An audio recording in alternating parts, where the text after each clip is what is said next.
नमस्कार दोस्तों, स्वागत है आप सभी के हिंदी स्टडी में। आशा करती हूँ आप सभी स्वस्थ होंगे और अच्छे से तैयारी कर रहे होंगे। ये हम जो हरियाणा लोक सेवा आयोग वाला पेपर देखा था ना हमने पहले, उसका एक पार्ट देखा था। ये दूसरा पार्ट है उसका। दूसरे पार्ट में कंप्लीट पेपर हो जाएगा आपके लिए। बहुत अच्छे क्वेश्चन है, सारे क्वेश्चन अच्छे से देखना। किसी भी स्टेट का आपको पेपर मिलता है तो उसे बारीकी से अच्छे से देखना और सुनना, ठीक है। क्वेश्चन के लिए मैं सोचती हूँ कि जितना इससे संबंधित चीज़ें हैं, जो मुझे जानकारी है, कुछ मैं ढूंढ के निकालती हूँ, तो उससे मतलब आप लगता है, मैं सोचती हूँ कि मतलब जो जानकारियाँ आप तक पहुँच जाए, ठीक है। और आप जैसे सुनते हो कि मतलब कोई सक्सेस है तो उसकी कहानी तो आप सुनते हो बहुत अच्छे से। अगर यूट्यूब से देखोगे तो, या कोई सुना रहा कि ये ऐसे सक्सेस जो है या ऐसे सक्सेस हुए हैं, एक बार कहानी उनकी भी सुन के देखना जो सक्सेस नहीं हुए हैं, किसी वजह से वो रह गए हैं और मेहनत करी है उन्होंने, ठीक है। अगर उसे सुनोगे तो तब तुम्हारे अंदर से बहुत ज़्यादा मतलब दुख भी होगा, परेशानी ये हो लगेगा कि हाँ कहीं हम नहीं रह जाएं ऐसा, ठीक है। तो एक बार उनकी कहानी भी मेरे कहने से सुनना। उनकी कहानी आपको ज़्यादा प्रेरित करने के लिए, क्योंकि जो मेहनत करने के बाद भी रह जाते हैं उनकी तो समस्या मतलब इतना बड़ा दुख है कि वो बहुत मुश्किल है, ठीक है। तो इसलिए जो सक्सेस है उन्हें तो सुनोगे ही, लेकिन जो सक्सेस नहीं उन्हें भी सुनना, ठीक है। इसलिए अपना लगातार तपस्या करो, मेहनत करो। एक आपके लिए बात और कहना चाहूँगी कि जैसे अपना कुछ समय हम व्यतीत कर देते हैं, जैसे दोस्तों में कर दो 10-5 मिनट, वो चीज़ अलग है। लेकिन जैसे कहीं शादी है, रिलेशन में या कुछ काम है, तो मतलब कुछ चीज़ें जहाँ तुम ज़रूरी है वहाँ जाओ, लेकिन जहाँ ज़रूरी नहीं है वहाँ मत जाओ। 1-2 साल अगर तुम नहीं जाते हो ना कहीं, तो कोई नुकसान नहीं होगा। अगर तुम किसी वजह से रह जाते हो ना, तो पूरा जीवन तुम्हारा खराब हो जाएगा, ठीक है। और पब्लिक फिर बाद में समझ नहीं सकते कितना बुरी हालत करती है, ठीक है, जो नाकामयाब होता। इसलिए ना एक अच्छे से मैं अब मतलब जो मेरे मतलब माइंड में थी बात, मैंने सोचा कि ये बात ज़रूर बताई जाए कि जो सक्सेस नहीं है उन्हें ज़रूर सुनो, ठीक है। और आप मेरे चैनल पे पहली बार आए हैं तो चैनल को सब्सक्राइब कर लेना, बेल आइकन को क्लिक कर लेना, जिससे आने वाली वीडियो को नोटिफिकेशन आपको मिल सके। स्टार्ट करते हैं अपनी क्लास। आज का पहला क्वेश्चन है, किस आचार्य ने अपने ग्रंथ में काव्य प्रयोजन का स्पष्टीकरण बतलाते हुए लिखा है? तो ये मतलब काव्य का प्रयोजन जो बताया है, तो ये नीचे जो दे रखा है तो ये किसने मतलब अपने काव्य का प्रयोजन बताया है कि काव्य यश अर्थ कृत्य के लिए, व्यवहार विधि के लिए, शिवेतर क्षेत्र के लिए, सदा परिनिवृत्ते कांता सम्मति उपदेश तू, ठीक है। तो ये किसका है कथन? तो ये लिखा है मम्मट ने, ठीक है। तो ये मम्मट ने कहा है। तो मम्मट का कहना है कि जैसे मम्मट ने काव्य के प्रयोजन 6 माने हैं, तो इन्होंने मतलब माना है कि काव्य जैसे यश की प्राप्ति के लिए, अर्थ प्राप्ति के लिए, या मतलब परम आनंद की प्राप्ति के लिए, ठीक है। तो इसमें एक पकड़ लेना वर्ड, कांता सम्मति उपदेश, ठीक है। तो इन्होंने कहा मतलब कांता सम्मति उपदेश मतलब एक स्त्री की तरह से उपदेश देना, तो वो मतलब एक मधुर भाषा में समझाना, वो होना चाहिए, ठीक है। काव्य का प्रयोजन, प्रयोजन का मतलब ये होता है कि उद्देश्य, मतलब हर एक लेखक का अपना उद्देश्य रहा अपना कविता करने का, ठीक है। क्योंकि जैसे तुलसीदास जी ने कहा मतलब स्वतः सुखाय है, या लोक मंगल की भावना से उन्होंने मतलब रामचरितमानस की रचना की। इस तरह से प्रत्येक लेखक का अपना है कवि का जो वो करता है, ठीक है, कि उसने क्या क्या मतलब उसका प्रयोजन क्या है करने का, क्या उसका उद्देश्य रहा है उसके पीछे, कि अंदर से प्रेरित है, या मतलब अपनी मतलब स्वतः सुखाय के लिए है, या मतलब यश की प्राप्ति के लिए है, या ठीक है इस तरह से, ठीक है। जैसे बामन कहते हैं, बामन का है मतलब मानना कि यश की प्राप्ति के लिए काव्य का प्रयोजन होना चाहिए। और भामा मानते हैं, जैसे भामा ने पुरुषार्थ के लिए, कि जैसे धर्म अर्थ काम मोक्ष, इस तरह से मतलब सबकी कीर्ति के लिए। आगे देखते हैं। डॉक्टर रसाल का ब्रज भाषा काव्य है, तो डॉक्टर रसाल का ब्रज भाषा काव्य कौन सा है? ब्रजवर्तिका। उद्धव शतक किसकी रचना है? ये जगन्नाथ दास रत्नाकर की रचना है। रीति काव्य को काव्य की आत्मा के रूप में स्वीकार करते हैं। रीति काव्य को काव्य की आत्मा के रूप में कौन स्वीकार करते हैं? तो वो है वामन। इन्होंने कहा विशिष्ट पद रचना रीति, विशेषो गुणों आत्मा, ठीक है।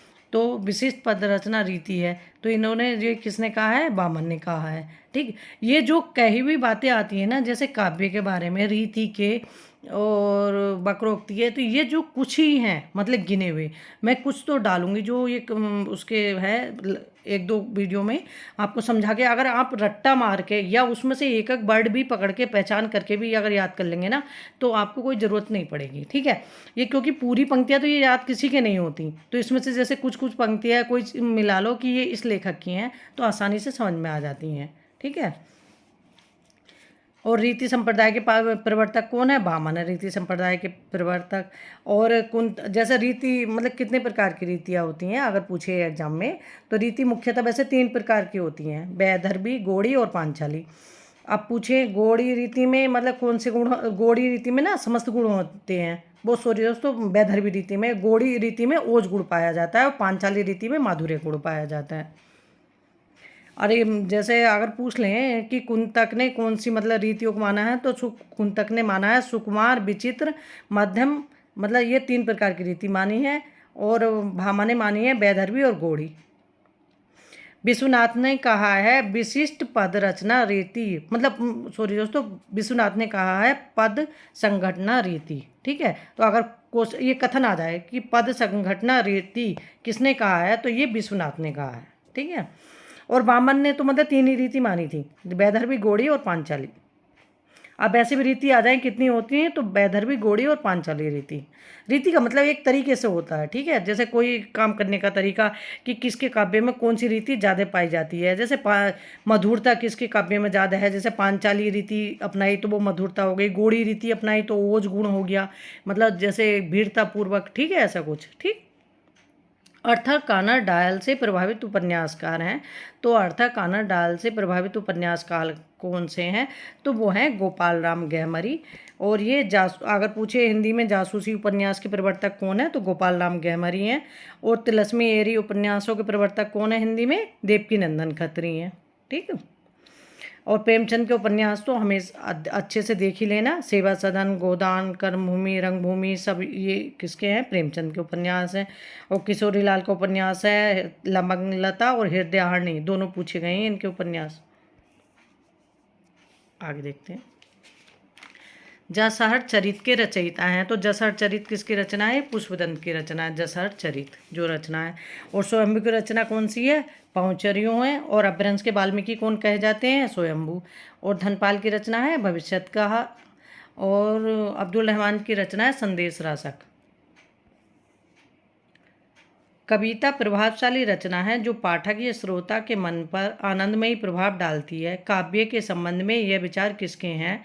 तो कविता प्रभावशाली रचना है, पाठक या श्रोता के मन पर आनंदमयी प्रभाव डालती है। काव्य के संबंध में यह विचार किसका है? तो यह विचार है महावीर प्रसाद द्विवेदी जी का। और जो रामचंद्र शुक्ल जी ने काव्य की परिभाषा दी है, उन्होंने दी है कि तो कविता मनुष्य को हृदय को, मतलब कविता मनुष्य के हृदय को स्वार्थ संबंधों के संकुचित मंडल से ऊपर उठाकर लोक सामान्य भाव भूमि पर ले जाती है। वहीं महादेवी वर्मा जी ने दी है परिभाषा काव्य की कि कांटा चुभाकर उसकी पीड़ा की अनुभूति तो संसार करता है, पर कभी बिना कांटा चुभाए उसकी पीड़ा की अनुभूति करा देता है। ठीक है, वाकई में कभी एक लेखक की कलम में इतनी शक्ति है कि जो मतलब एक क्या कहना चाहिए, हथियार नहीं कर सकता, वो एक कलम कर सकता है। और ये सबसे बड़ी जो कह सकते हो आप ना, जो भारतीय हिंदू युग में जो उस टाइम था उस समय, तो वो सब पत्रिकाओं के और उसके महत्व से हुआ, लेख से ही। ठीक है, एक कलम की ताकत थी वो।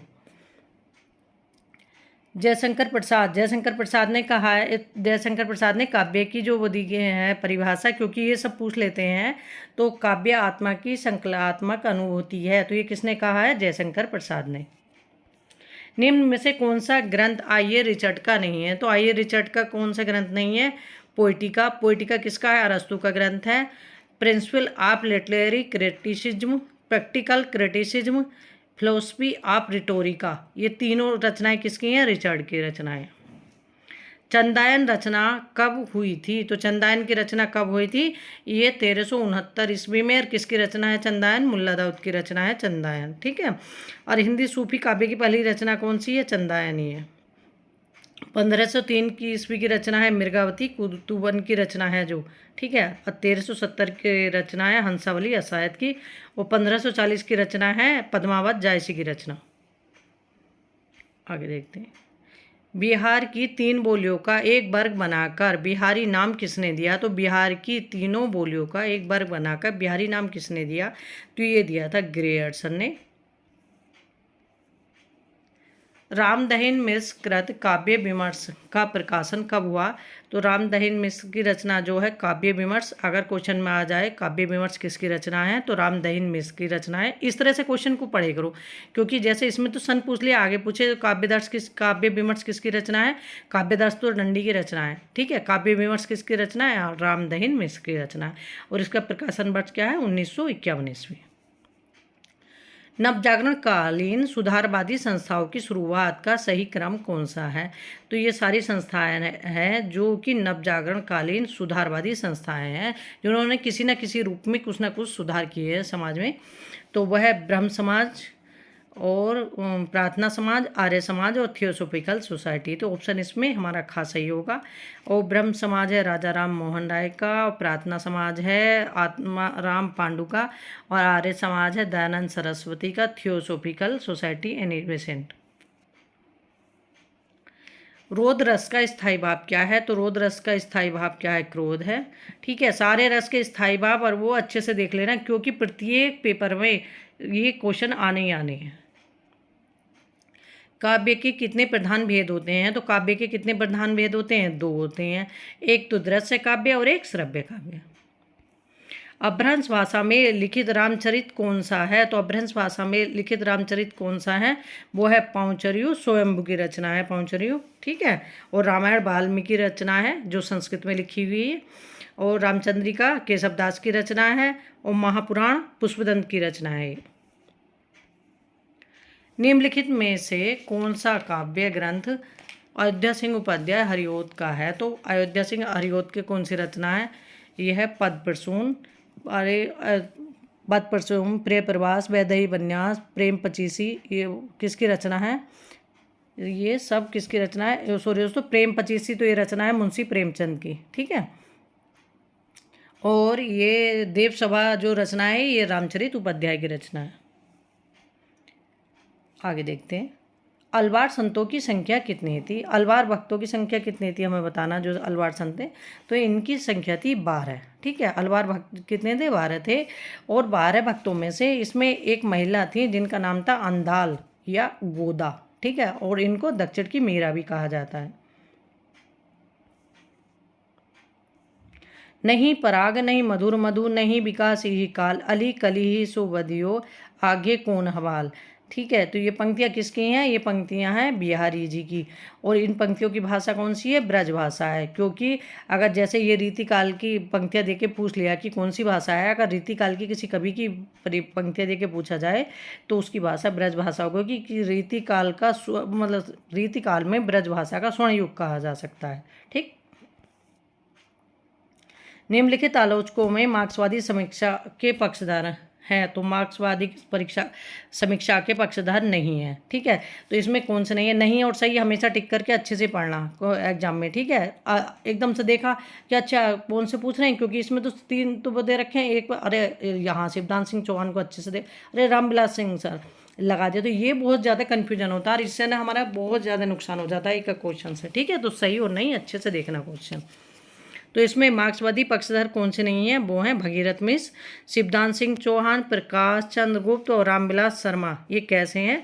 ये सब मतलब मार्क्सवादी या प्रगतिवादी समीक्षक हैं।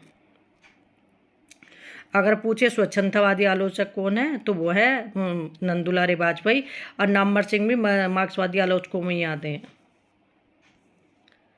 कैमास वध किस ग्रंथ की प्रमुख घटना है? तो कैमास वध किस रचना की प्रमुख घटना है? तो ये पृथ्वीराज रासो की प्रमुख घटना है कैमास वध जो है। और पृथ्वीराज रासो किसकी रचना है? चंद्रबरदाई की रचना है। और इसमें कितने सर्ग हैं? 69 सर्ग हैं, ठीक है। बीसल देव रासो किसकी रचना है? नरपति नाल की रचना है। परमाल रासो किसकी रचना है? जगनिक की रचना है। और किस नाम से? आल्लाखंड नाम से। और कुमार रासो किसकी रचना है? दलपति विजय की रचना। आगे देखते हैं।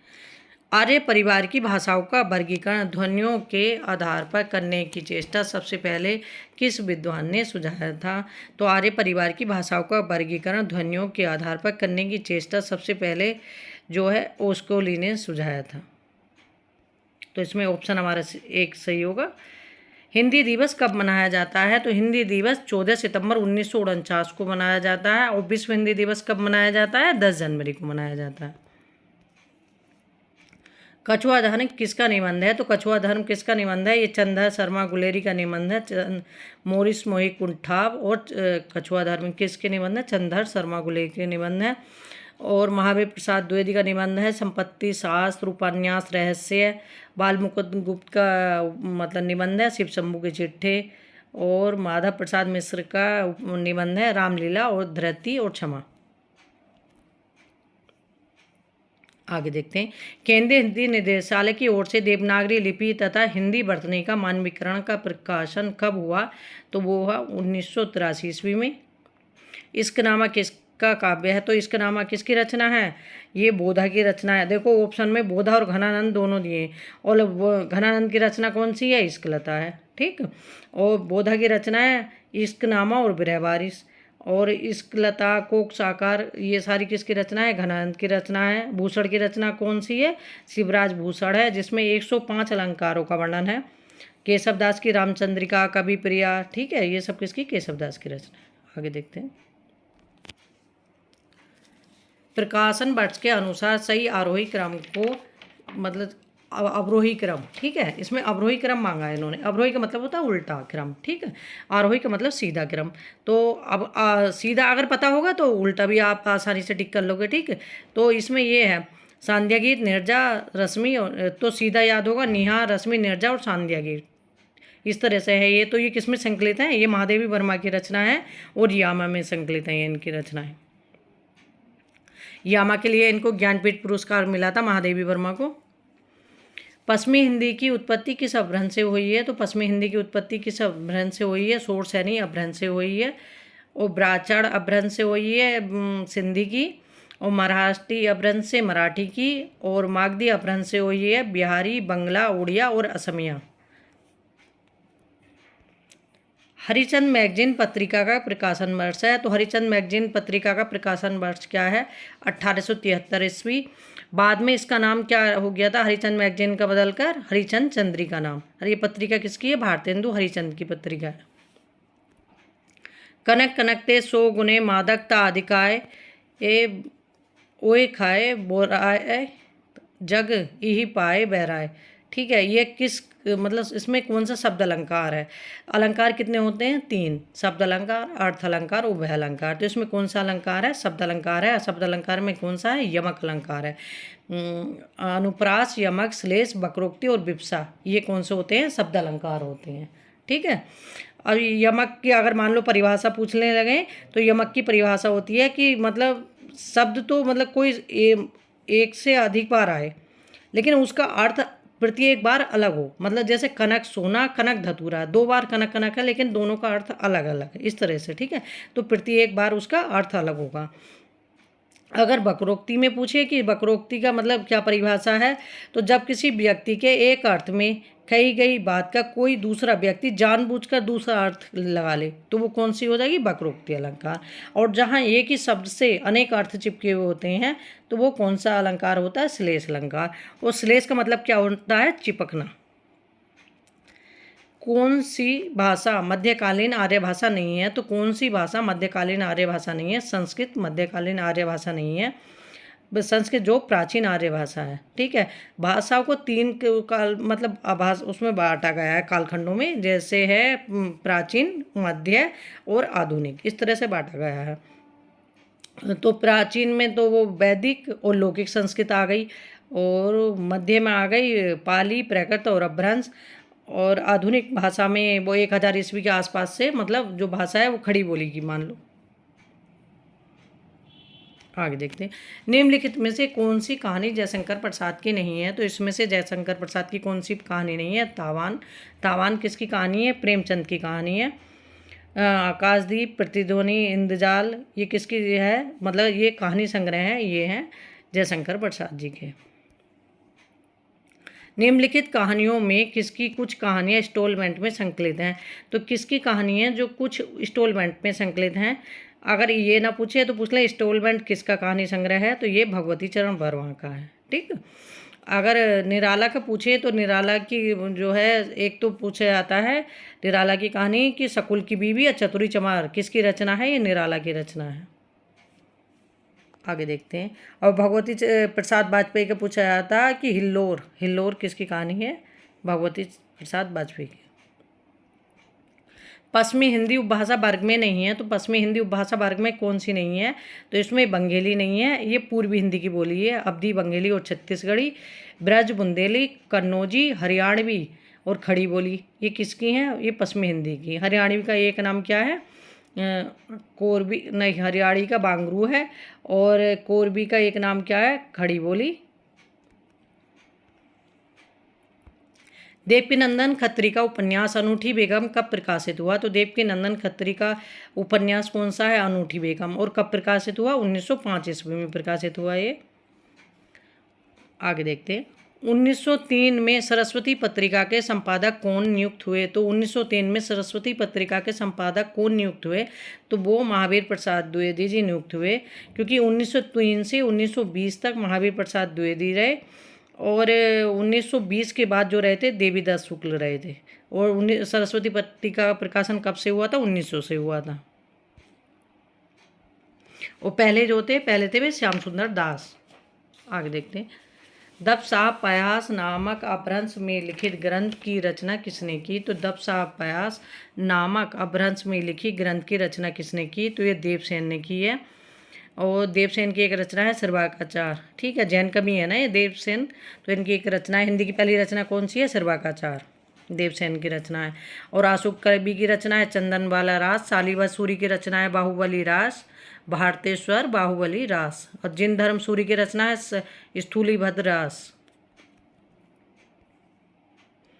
आगे देखते हैं। निम्नलिखित में से कौन सी प्रवृत्ति संत काव्य की नहीं है, तो कौन सी प्रवृत्ति संत काव्य की नहीं है, वर्ण व्यवस्था का समर्थन, संत काव्य में कभी नहीं हुआ वर्ण व्यवस्था का समर्थन, क्योंकि वे तो जाति पाति व्यवस्था सब मतलब एक समान मानते थे, कुछ ही में भेदभाव नहीं था।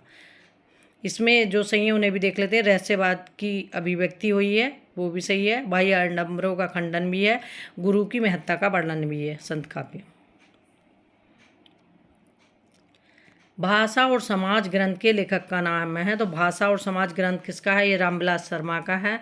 और रामचंद्र शुक्ल का रचना है रस मीमांसा, काव्य में रहस्यवाद। और ग्रेयर्सन ने लिखी है एक, मतलब इनकी रचना है लिंग्विस्टिक सर्वे ऑफ इंडिया, वो पूछी गई है। और श्याम सुंदर दास की साहित्य लोचन, श्याम सुंदर दास की रचना है। भाट भाषा किसे कहते हैं, तो भाट भाषा किसे कहते हैं, तो भाट भाषा कहते हैं डिंगल भाषा को, भाट भाषा। और रासो काव्य की भाषा क्या आती, मतलब भाट भाषा, या चारण साहित्य की भाषा क्या आती, भाट भाषा, और भाट मतलब डिंगल भाषा, ठीक है। और डिंगल भाषा मतलब किस से मिलकर बनती है, अगर पूछे तो डिंगल भाषा राजस्थानी और अपभ्रंश से मिलकर क्या बनती है, डिंगल, और अपभ्रंश और ब्रज से मिलकर बनती है पिंगल भाषा। खड़ी बोली में लिखा गया प्रथम महाकाव्य है, तो खड़ी बोली में लिखा गया प्रथम महाकाव्य कौन सा है, प्रिय प्रवास है, मैथिली शरण गुप्त जी का।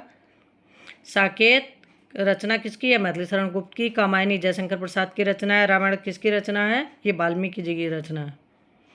संदेश रासक किस प्रकार का काव्य है, तो संदेश रासक पहले तो ये पूछा किसकी रचना है, ठीक है। इसमें दो क्वेश्चन बचने हैं संदेश रासक से, पहले भी और अब भी आ चुका है।